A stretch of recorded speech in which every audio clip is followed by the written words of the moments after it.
welcome everybody to Ignite Humanity Live. I am so happy to have you here. I am your host, JB Owen, and CEO and founder of Ignite Publishing, Ignite Humanity, and all about igniting you. And we are having a show each and every day, Monday through Friday, to talk about ways that we can ignite humanity. And why are we doing that? Well, because we want to inspire you and encourage you and show you how you can ignite humanity in ways that you may not have known about before.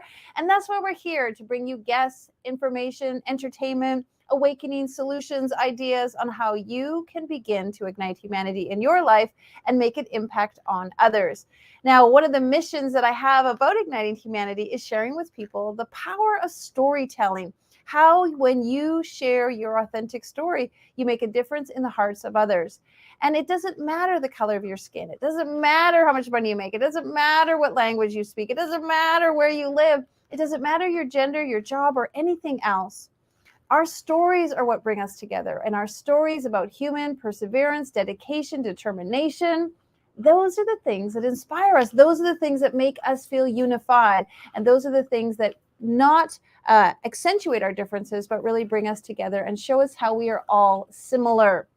When we share our authentic stories, we touch the heart of people. We relate to them in a new and unique way. And by telling those stories, we bring people closer together. And I truly believe that's what is going to ignite humanity. Now, today is Thursday, so we have a theme every Thursday, and today is all about solutions. So how can we find solutions in our lives? How can we take what's difficult and find a way to make it better? How can we do something we didn't even realize, and we decide that we're going to do it differently so that we can help others? The big precedent of this show is that you have the power to ignite your own life. And when you do that, you actually give people permission and freedom. And as we talked about on one of our other shows, you lead them into the ability to step into a life where they can make a difference in themselves. And when people feel empowered and inspired and grateful and thankful and enriched in their own lives, they actually go out and do things for others. The more money they have, the more money they spend on others. The more they learn, the more they educate others. The more they step into who they are, the more they accept people for being who they are. And those things are truly going to move the needle on humanity, and that's going to make a difference on a global scale. I want you to think global, people. I want you to think big and bright and powerful. I want you to imagine a life where we all are living in the center of what's possible for us, and we all are happy and genuinely true at heart with the way we are living our lives. It's not impossible. It's 100% possible, and it starts with each and every one of us, and it starts with you. All right, well, today we'll be giving you some solutions, and we'll be talking about principle number 2, which is ignite all people and connect everyone. And I love going all around the world. I love talking to people from different cultures and different backgrounds. And of course, our guest today is someone you're going to absolutely love. Manuel is a strategic partner and freelance producer and senior editor at the Los Angeles Tribune and the CEO of From Show to Business Inc. She's teaching professionals how to create their own events and stages to monetize their expertise. And we're so happy to have her on the show. Welcome, my darling. Welcome to Ignite Humanity Live. Oh my gosh, JB, thank you so much. It's such an honor to be in Ignite Humanity. Oh my God, and be with you. Well, we love having you, and thank you, because birds of a feather flock together. One of the things we've talked about on many of our shows, surround yourself with people that ignite you and inspire you. And you and I haven't known each other long, but I just want to give you some kudos. You really inspire me. Great attitude, such enthusiasm, such a positive attitude. How did you get that way? How did you become so positive and so enthusiastic? Oh my gosh, JB, I grew up in the Philippines, and it was a hard life. Somehow my parents actually grew from poverty, and my mom was committed to kind of teaching me how to desire myself out of poverty by really reinforcing how life was very, very difficult. And so from a very young childhood, I have learned to find joy even in the midst of hardships, in the midst of violence, in the midst of abuse. But one of the things that really, I think, set me up, talking about I'm gonna be ahead, a little bit ahead in, like, I raised my hand and say I'd like to write on Ignite Your Faith. I'm like, because I feel like faith has been a really center of my life. And like talking about how do I have that attitude, I think it has a lot to do with faith, and gratitudes. Gratitudes and faith has a lot to do with it. So I, thank you. s- I so agree with you. And for folks, if you don't know, Ignite is all about telling stories. And we've been so blessed to tell over 700 stories of different individuals around the globe from 47 different countries. We have shared stories of people's Ignite moments. And our next upcoming book is Ignite Your Faith. And Eva is part of the authors who are in that book talking about faith. And so let's just mention it. Faith was a big part of you moving through some of the difficult times into what you're doing today? Yes, absolutely. I find myself really grateful and fortunate that I had a moment in my childhood in the midst of difficulty, in the midst of, like really not having a guide, being raised by a mom who was violent and abusive, and being with a brother who was the same, an older brother who was the same. I lived 3 houses down from a home that had like Bible studies. Like, they were having kids clapping, and they taught how to pray. And I learned that from like when I was 8 years old. And that became kind of like the guiding force in my life, that in the midst of everything, I would have not been where I am right now, nor have I been able to accomplish the things that I did through life. Because if you could imagine third world country, really in the poverty, to where I am right now, I'm like, how? What was the gap between that? How did that go from one? And right now, like I look at Facebook and I still look at my classmates from the Philippines, and still being in homes where they still live with houses with the ground being soil. And I feel so blessed and fortunate that I am here where I am right now. And a lot of that has to do with faith, and really also having very, very generous parents who were willing to give it all to bring me here. That's beautiful that you share that. I too had a neighbor down the street that I would go to Sunday school with their daughter, and I didn't go with my own family. I would go with their family, and I really do believe at that young age I was very influenced as to believe in something more than just ourselves. I think that is the key to having faith, is that it is truly about a knowingness that there is something possible, a knowingness that we're capable of doing something more, and that we're supported and that we're encouraged. And I feel from your story, and tell us even a little bit more about how that helped you get to where you are now. So, in a lot of the hard moments, I always cried to God, and I always talked to God. I'm never alone. I'm never alone through all the hardship, through all the pains, through all of the trials. I'm always with Him, like having a best friend, but it's always with you. You don't have to like pick up the phone. And that brought me strength. That brought me sanity. And courage. Knowing that someone has my back, and I have a lot of you know admiration for how you define faith, and it's like believing in something, and it could be different for different people. However, knowing that someone has your back has allowed me to like really take courageous decisions where no where people would say you wouldn't qualify, you couldn't go there, like you're not good enough, there you don't have what it takes, or you don't have the qualifications, the criteria, and I do it anyway, because I know someone's got my back. I know God's got my back. And it's amazing the things that I've seen, the doors that have opened up that normally I wouldn't qualify for, because of the courage and the faith to step forward and believe that someone's got my back and someone wants it for me. It does take a lot of courage for each of us to just persevere. I know that you have persevered a lot in your life. Can you share a little bit of what it was like when you came here, when you came to America and you started sort of rebuilding your life? Okay. That was a very emotional part of my life, because when I came to America, I already had 5 kids. I got myself pregnant at the age of 16, had my first baby at 17, and had 2 kids, had a kid every 2 years from there. So by the time I came to America, I graduated physical therapy, and I came here to adventure to look for physical therapy jobs. I had to leave my 5 kids in the Philippines. And, I cried every day. I cried every night to sleep. It was funny because one of the times it was Christmas time, and I would go to church and they're singing all Christmas songs, and I got Christmas songs, and I'd be sobbing my eyes out, and people in church would like, "Are you okay?" I'm like, "I'm really okay." It's just that it's Christmas and we're singing Christmas songs. So that was a very, very difficult time of my life because it's kind of like that decision. For the longest time, I didn't want to come. So my mom, the reason I became a physical therapist is because my mom wanted me to be a physical therapist because it's in demand in America. And, in our culture, you do what your mother tells you to do. Like there's not another option, or you'd get killed. So when my mom said, that's what she wanted from me, I did, but I didn't want to come to America because that means I'd be leaving my kids, right? Mm, And so it was so difficult because it was a choice I had to make. I saw my kids growing up.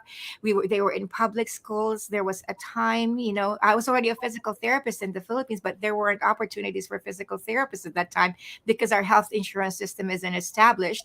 So, I served in the communities and walked in like, beaten up paths just to ask, if they know of anybody who has difficulty of moving or who couldn't walk. And I would treat patients in their homes, in communities in the third world country, in the poorest places in the Philippines, but it's by donation only.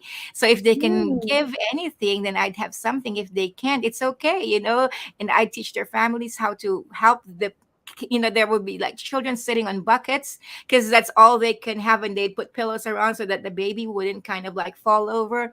um and so we were so poor. I would have like one egg, and we would like spread it so thin on a pan, and my five kids would like divide that among them with soy sauce mm. and rice. And so I finally made a decision. I'm like, you know what, I can only pull this for so long, but I could see the life of my kids. They're in public schools. That was the first two oldest one. The third one, the only girl, was about to go to school, and I'm like, I gotta do something different.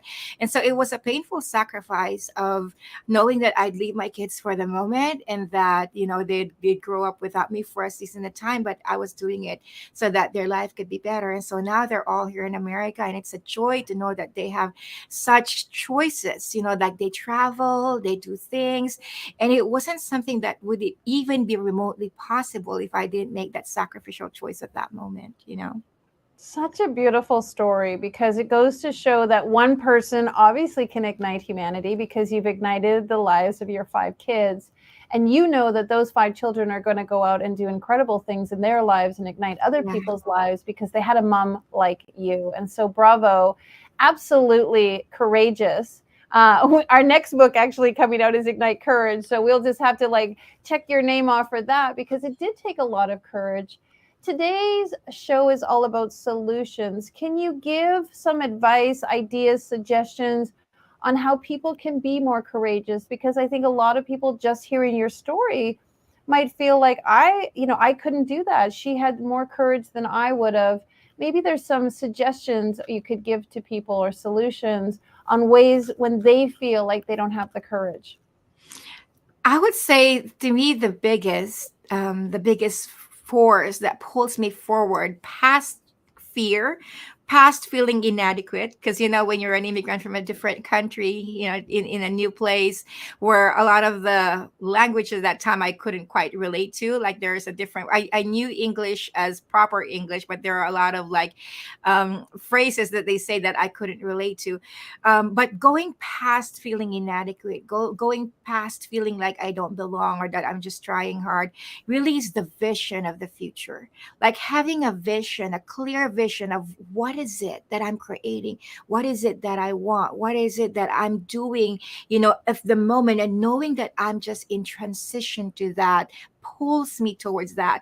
So instead of looking at the past or being where I am in the present, even if the present is not so encouraging, I'm like, the future pulls me forward because I envision a very, very clear and promising future that's possible. And so that's number one. It's just like having a clear vision and being so grounded with vision. But second, the one of the most powerful things that really started to like propel me forward is when I started to celebrate myself. um growing up in an Asian background where somehow it goes with the culture that kids are just being told they're not good enough. And the first things that we find in our kids are criticisms, or how they didn't spell right, or, what they didn't do right, or how it's not enough. I had to learn to celebrate myself because my inner critic is so loud that the first thing I always see myself is whatever I didn't complete, whatever I didn't get to do enough, or whatever I didn't do well enough. Like, that's the first place I gravitate to. So, like, making that shift and celebrating myself in, like, even the littlest things. One day I realized, I was so disappointed, one evening, that I didn't complete the things that I wanted to do. But then there were a lot of things that got done, and I'm like, Exactly. and I'm like realizing, so, what about the others that got done? And so, Yeah, take and, stock of what you did accomplish. and the way I was able to shift, I was so discouraged. I started to cook. Cooking for me is like my creative. And I just get the flow and the joy when I start cooking. So I started cooking. And then that's when I kind of realized, like, why are you so bummed? Like, you did, like, amazing things today. You started a 21-day fast, you bought everything that you did, but all of that got forgotten, and all of that just became like nothing, because then I looked at the things that I couldn't do. So from then on, I made a point to celebrate. At the end of the day, celebrate myself. And you know what that powerfully did is that it improved and it strengthened my confidence in myself. I started believing in myself more. I started believing I can do some things. I started believing I could complete things, and it came from a place of celebrating myself. So good. Ding, ding, ding. I love that. And a lot of people say to me also, like, how do you get so much done? Or how do you not have that negative voice? And I'm just like everyone else, and probably like you, I have the negative voice, but I just turn it down. I just turn the volume down and sort of turn up the volume on celebrating myself. And that really does actually help. It's a practice, wouldn't you agree? It's something you need to like be conscious of. It's something you need to put effort into. Absolutely, absolutely. You know, literally, I would have actions that would create celebrations in my life, because sometimes my inner being does not want to. Somehow we have an idea that it's supposed to be a good thing to be criticizing ourselves, or we're punishing ourselves, or we're talking down at ourselves. But I would, like, jump up and down, I would, like, pull things up from heaven and say yes. And so I just kind of built this little energetic bursts that shifts my energy from a place of criticizing myself and judging myself and how I'm not good enough. My mom's voice plays so loud, that I had to, like, make a physical movement, so that with that physical movement, emotions follow and mindset shifts. That is so true. I mean, what you think, you create. What you believe, you achieve. And celebrating ourselves. I mean, we just don't do that enough. We're always sort of paying attention to what we didn't do, or what we didn't focus on, or what we didn't complete. And actually taking the time to really celebrate ourselves is really, really beautiful. All right, got any more hiding in there? Any more other great solutions? Trust. One of the things that I really, really struggled with myself, especially looking at right now, I've developed myself to a place where I'm a transformational leadership coach. And talking about transformational leadership, my biggest challenge was trusting myself, like, to even be in front of someone and to coach them, and trust yourself that you're going in the right direction, you're asking the right questions. And a lot of times when I was still training, I would defer to a senior coach and I wouldn't say anything, because I felt like what I was saying is probably not in the right direction, or that I'm not saying enough. And so all of that, I realized, was a habit. The habit of not trusting yourself, the habit of questioning what you're about to say, the habit of editing what you're about to say, the habit of, how questioning and judging how you show up. And I started changing that habit. I started, like, when I have an idea, I'll trust it and I'll do it. And of course there's always adjustments, but that forming the habit to trust yourself, and to, like, even be aware when you're not, like, realizing, like, okay, I'm second guessing myself, like, why would I do that? Like, let's go ahead and trust, let's go, and really being in that motion of, it's always it's never a destination, right? Like it's always a journey, and we never get things right the first time, but then we learn and we do it a second time and we do it a third time. Talk about creating shows and events. When I first created my first two events, it was a flop, right? And some people would have probably say it's not for me because it's a flop, but that's where everybody starts, right? Everybody starts, being awkward in your walk like babies. I actually have six kids. One was born here in America. But, to watch them, being awkward in their walk and dropping and falling and then getting up again, that's how we do life. And to know that it's nothing's wrong, it's part of growing up, it's part of the process. I always tell people you have to take each and every step to get to the next step. You can't skip any rungs in the ladder, because if not, then you'll fall down. And so you have a really good point. By going through each thing, by learning it, by struggling, by it not being perfect, you actually learn Absolutely. how to make it better. If everything was just perfect right out of the gate, we probably wouldn't have the ambition and the courage and the faith that we do now as individuals, because it just is so easy. And so Yeah. I'm with you. I'm a huge proponent of you just go at it, try it, like give it an effort, and then tweak it, make it better, make it more interesting, figure out how you can make each little step better and better. Well, I want to congratulate you. 6 kids, that's phenomenal. You are doing an amazing work at being a fantastic parent, and also teaching other people how they can grow their business, grow their brand, grow their personal self-worth. Tell us a little bit about From Show to Business. What is that exactly? Well, from show to business, actually, I started with creating events. Being a physical therapist, frustrated with seeing patients in the hospital, only to know actually and to tell them what they could have done differently a month or two ago, so they're not in the position they're in. But whenever I see them, I'm kind of like in the end, the late end. So I looked for ways to change healthcare and also be in front of patients before they're worse, before they're in the hospital, by creating different shows and and different events.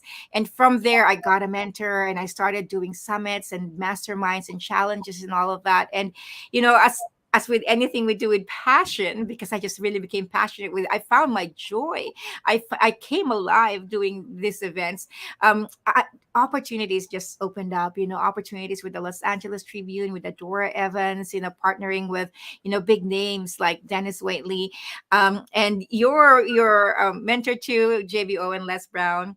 It's amazing that when you do things in passion, doors open for you. And so now I'm in this place of, instead of just creating events, I still am creating events and organizing events. Now I am teaching people how they can do that. So really, the whole concept from show to business, because a lot of people in the show business does not really treat it as a business, and a lot of people in business don't treat it as a show. So like Mm, marrying them together, knowing that the moment we come on camera like we do, we're always marketing, right? We're always marketing before we even offer anything. We're always mm, marketing to people, and that's mhm. kind of like the essence of from show to business. And you and I can both agree, and I mean, we could talk about this forever, but of course, we're coming near the end. Just before we close, can you talk about the importance of authenticity? Because from show to business, and people are doing things, and we're all in events and summits and all of that, and even on TV, one of the most important things is authenticity. Absolutely. One actually, it's the very, very base, the foundation. Whenever I teach from show to business, is coming first in understanding your story, understanding your story and telling your story, because you don't actually have to sell, when you can tell and articulate your story well. And so authenticity from a place of rawness. There was one advice that I encountered that made so much sense. He said, if you don't know your niche, talk to the person that you were 5, 10 years ago. Mm, And like, describe yourself 5, 10 years ago. I was broken, I felt alone. I failed in a lot of things, I was judging myself. Talk to that person, because you know her so well, I know her so well. And that's from a place of authenticity, like that whole being transparent, like, I'm not a superwoman and I know more than what you do, or but knowing that we're just in different parts of the journey, and we're not better than each other, but we're in this together, from that mm. place of just authenticity. Great advice. I love that you said you don't have to sell, you can just tell and you can Yeah. just show. I mean, actions speak louder than words, of course, and authenticity is key. Well, I thank you so much for being here. We're going to show our guests where to find you if they'd like to know more about what you're up to and how they can check you out and all the fun things that you were doing. Of course, she's going to be in our Ignite Facebook coming out in June. And I'm doing some fun things with the LA Tribune. And so I just want to say thank you so much for collaborations and connection. Number 2 principle of Ignite Humanity is unite all people and connect everyone. And I feel deeply connected to you. Thank you so much, my darling. And thanks for being on the show. Such an honor. Thanks. As you can see, folks, your story is important and it matters. And by hearing someone else's story, you actually feel more connected and closer to them. And being authentic is so important. And as Eva said, it's so important that you come to a place where you want to talk about you, where you celebrate you, where you share you, where you are inspired by what you're doing, and you're really supporting others in doing the same. Well, we want to hear about you, and we want you to share about your authentic truth and tell us a little bit about what you're up to, and maybe even be on our show. Go to ignitehumanity.life/share and tell us what you're up to and how your story has helped you ignite humanity. You have a story. Your story is important and valuable and inspirational to others. And when you share that story, you give them permission to do the same. And in doing that, people feel that they're capable of igniting other lives. And folks, I hope you can see that that will become a ripple effect that will ignite humanity. If you want to know what we're up to, just go to our website, ignitehumanity.live. We'll tell you all about what we're doing to ignite the planet. We're building schools. We're doing a documentary. We're creating the largest compilation book ever made called Ignite Humanity. And if you'd like to be a part of what we're doing, check it out and go to our website. If not, what I would say to you is today or tomorrow or the next day when you wake up, decide that you are going to make that decision to be someone who empowers others, and you are going to ignite humanity. We heard from our guest how she made the decision, broke the habit, made the conviction, and raised her consciousness to ignite others. And we want to ask that you do the same. Why? Because when you ignite your life, you ignite others' lives. And when you ignite their lives, they ignite someone else's lives. And when you ignite that many people's lives, it is only inevitable that you will ignite humanity. One of the ways that we like to do that is through building our schools. We are committed to building schools in impoverished nations, and you can help us do so by going to our charity, ignitehumanity.life/donate, and give a little bit of your funds to build bricks and build schools, to pay for bricks to build schools in many different countries, Indonesia, Cambodia, Pakistan. We're even trying to build a school in India. We'd love your support. So go to ignitehumanity.life/donate, and every single dollar you donate is a brick to one of our schools. Well, we hope we've been helpful and fun. We've given you some solutions and inspired you. The whole point of this show is that you walk away feeling like, you know what? I can do this. I can make a difference in somebody else's lives. It's going to start with me, but I absolutely can do something to help ignite humanity. Ooh, I was rhyming there. All right. Well, many blessings to you. Have a great day, and we will see you again next time. Now, more than ever, we need to come together to connect with one another.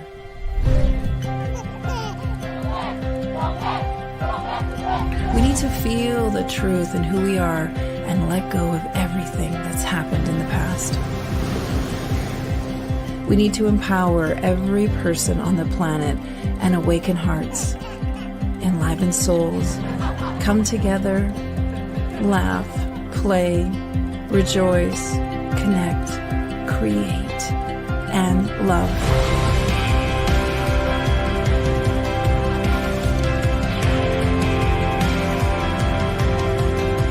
It's time to ignite humanity. We want you to be a part of something that will impact the future for everyone.